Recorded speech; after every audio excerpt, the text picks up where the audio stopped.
Chantel, that's right. These people are standing up for what they believe is right, speaking out at a city council meeting on Tuesday, and their voices were heard. People are scared. People are nervous. Dozens of Oklahomans celebrating on Sunday that an ICE processing facility would not be coming here to this warehouse in southwest Oklahoma City. This is too close to school as well, and some people were nervous about that.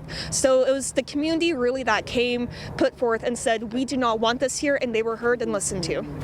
KOCO reached out to Homeland Security when we first found out this was opening, a spokesperson telling us in part it shouldn't come as a surprise that they're doing this and that ICE is detaining the worst of the worst undocumented people, murderers, gang members, and rapists. But more than 60 people showed up to City Council this past week saying they didn't want it here. We don't need to request that the government follow the special permitting process. We need to insist that it does. Then on Thursday, Mayor David Holt releasing this statement announcing that he spoke to the warehouse owners and that they would not be selling it to the federal government. He also commended the owners for agreeing to end conversations surrounding that building. The actions of the mayor in contacting that company to have that discussion prove that voices count. And I think that this is a victory for Oklahoma City. So what's next?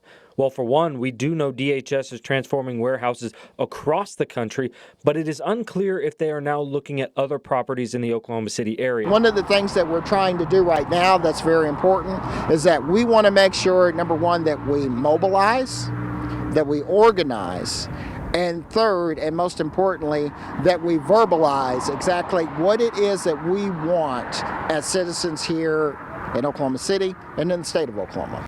And they hope more continue to join their cause. There is a lot more that unites Oklahomans than what divides us. This proves that. This proves that Oklahomans are united when it comes to the betterment of their communities. And we are not the only city in Oklahoma that ICE has their eyes on for something like this. Over in Durant, city leaders passing a ban requiring a permit before a detention facility could be built there. But federal government still technically has the supremacy clause in their favor, just like here in Oklahoma City. Live in the newsroom, Patrick Talbot, KOCO 5 News.